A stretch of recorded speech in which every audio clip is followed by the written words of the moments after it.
Hi, this is Sandy Scott. I will be giving you my story on our school improvement plan.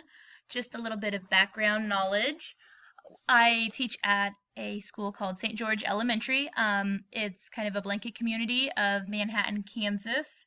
We primarily are residential. There's actually, I believe, 2 registered businesses in the area, so the majority of the town is actual just housing. There's no businesses. Just kind of for a snapshot of our demographics, we do have 90% Caucasian. There's less than 1% African American, about 5% Hispanic, and 3.83% of other. As compared to our state, we are definitely a lot higher with one dominant race than the majority of the state. Looking back over the years, I don't have it posted, but that has not really changed a lot. That's just kind of how it has been for the last 5 years. The demographics have really not shifted much. As far as the economically disadvantaged versus non-economically disadvantaged, our school sets at about 30% or 28% free and reduced lunch. When you compare that to the state average is about 49%. So we do have a significantly lower amount of economically disadvantaged students in our school. That is definitely something that has changed over the course of the last 10 years.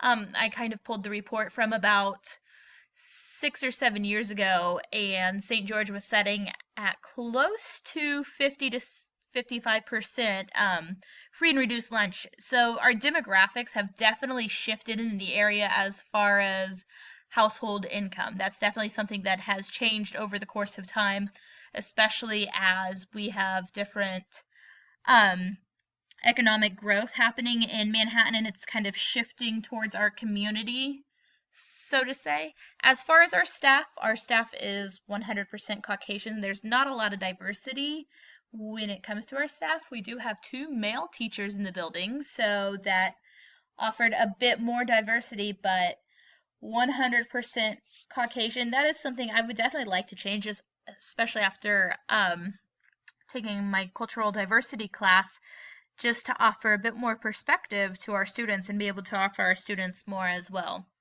I kind of already discussed our community.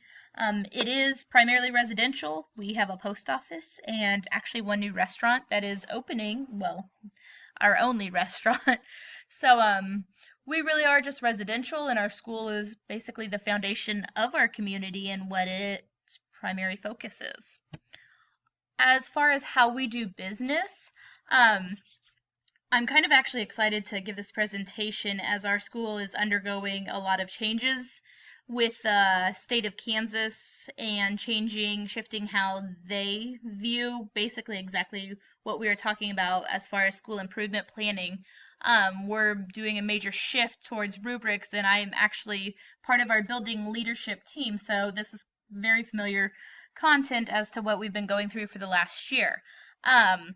Our student handbook offers basically our school's vision or mission statement. Our district's primary function is to provide a diverse academic program for its students. These educational opportunities include but shall not be limited to technology, reading, writing, communication, mathematics, science, social science, the arts, physical education, and the skills for living in a global society. So this kind of gives a snapshot of what we do, like what we do with our students. Definitely areas that we can improve on that as far as the actual implementation of these values and beliefs. So we currently don't have any questionnaires that we send out to parents. We don't have any questionnaires that we send out to staff. We might have a few here and there, but they're very specific questions asking opinions. I would like to see, as a school, as a building, as well as a district, actually implementing consistent questionnaires to help analyze our students, our parents, and our staff's perceptions on how we are doing business. I think that can offer us a great way to improve.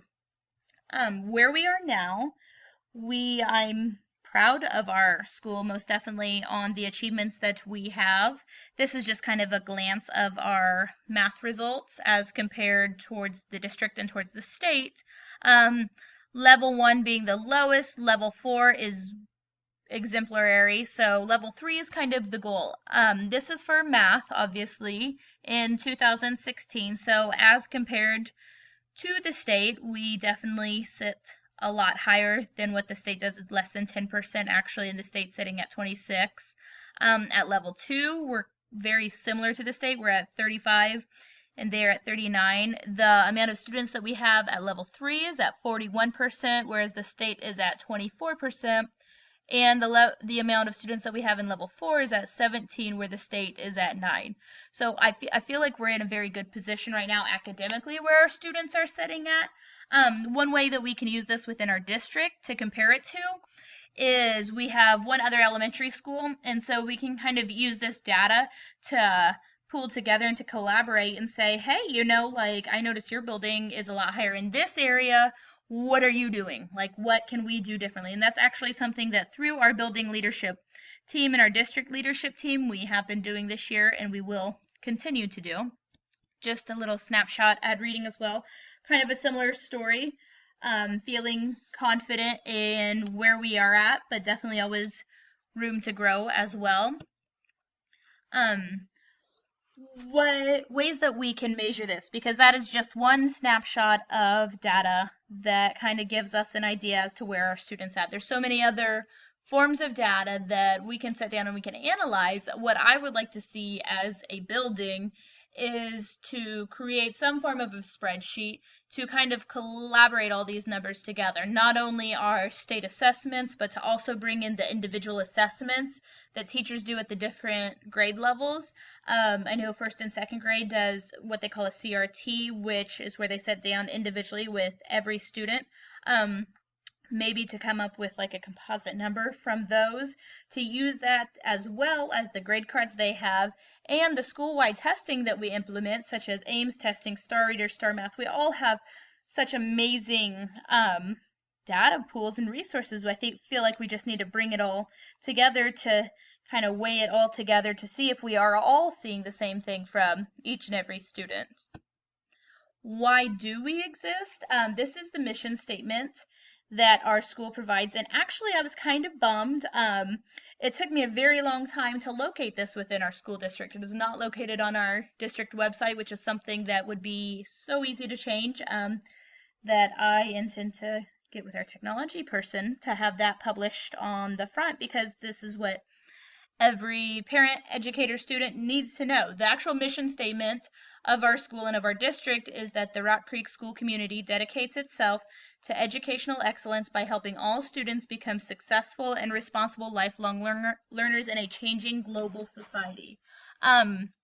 We need to look at what changes need to be made to fulfill this mission, which is part of our improvement plan that we will be addressing later.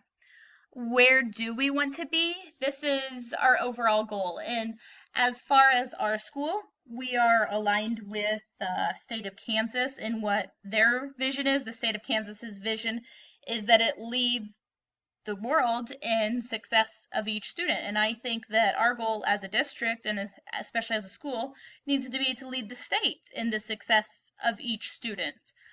Ways that we will be able to measure that is also aligned with our state. There's 5 different areas that we are really focusing on as a building leadership team and a district leadership team to help align with the state and how they measure that, and that's through social and emotional growth, which can be measured locally. Where we sit at kindergarten readiness wise, like are our students ready to move forward, as well as the IPS, the individual plan of study, to focus on each student's career interest.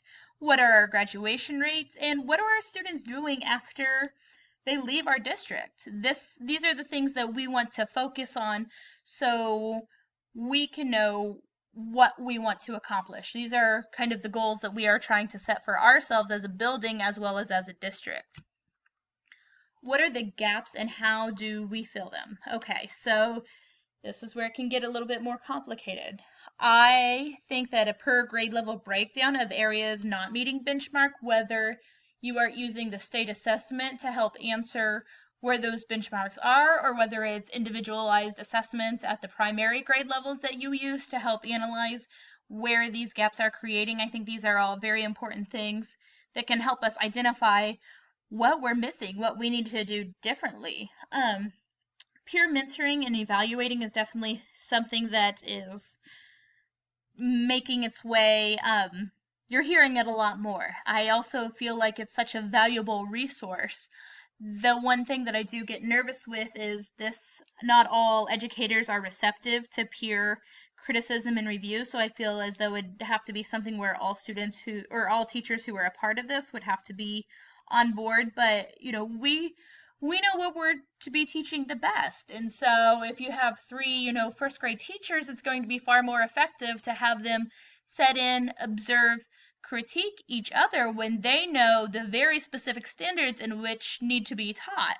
It can also offer a lot more insight on different gaps that we have. I would love to go through and sit and observe some of my peers on a daily basis. Just even for verbiage, there's so much that we all have to offer each other, and we are all experts in such different areas that when we pool together and share that knowledge, we can definitely advance student learning far more. This would also help us to locate, to kind of pinpoint some trends that we've been seeing as to whether it's a specific class that might be a tad lower, whether it's, specific students who come out of a certain class. Evaluating these things and finding these gaps are going to help us close them a lot better, which brings us to our next point as to how we fill them. What are our action plans? By having grade level leaders, that's who can report to the administration to kind of provide the plans, instead of having, a staff of 50 people in and out of the administrator's office every day. We develop those leaders to kind of be the spokesperson per grade level. Also, we can evaluate the strategies that we're using, the activities. We need to create timelines, look at what resources we need. How are we going to measure whether or not we are actually filling these gaps? Are we just going to say, yep, we're doing it, we're implementing these things? Or how can we come up with concrete evidence that's documented to show that we are filling these gaps? Really emphasizing teaching strategies, I think, as well, is definitely an important thing to hit in this area.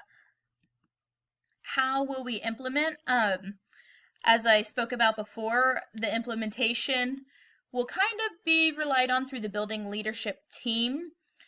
It will also be monitored at each grade level and report back to the BLT, who will take it to the administration. Evaluating then how each school is evaluated will be through the district leadership team, where that is where the three different parts of our district come together and those leaders meet, and we talk about, like, how can we improve this more effectively? Maybe if there was another elementary school within our district that saw great improvement or saw large changes in the gaps that they were able to fill, what did they do differently than what another elementary school did? We also need to identify what professional development we're going to need to actually implement the school-wide improvement plan. What do we need to know? Are there teachers who have not received the same amount of training as others? Do we have highly qualified teachers in specific areas who could offer insight to those teachers? What else is needed? How else can we help implement this plan? And I think that's something that, as a school, we need to come up with together, because there needs to be buy-in from all staff in order to make the school improvement plan a success. How will we evaluate our efforts? This is definitely a loaded question, as it's a constantly ongoing thing. There's always ways to improve. It's not one assessment and we're done. There's constantly research being found of ways that we can improve. We need to look at and analyze our demographics, how that's changing. We need to look at our perceptions. How are the perceptions changing over the years from our students, from our parents, from our staff? We also need to look at our actual assessments, like the actual data of student learning. Like, are our students learning? What are they learning? How many of them are learning? What do we need to do differently? As well as what strategies we're using and what approaches we're using in those school processes. Do we have different curriculum that we need to look at? Are we aligned with the state standards? This is a constant, ongoing process at every level, whether it be specifically in the classroom, whether it be at a grade level, at a building level,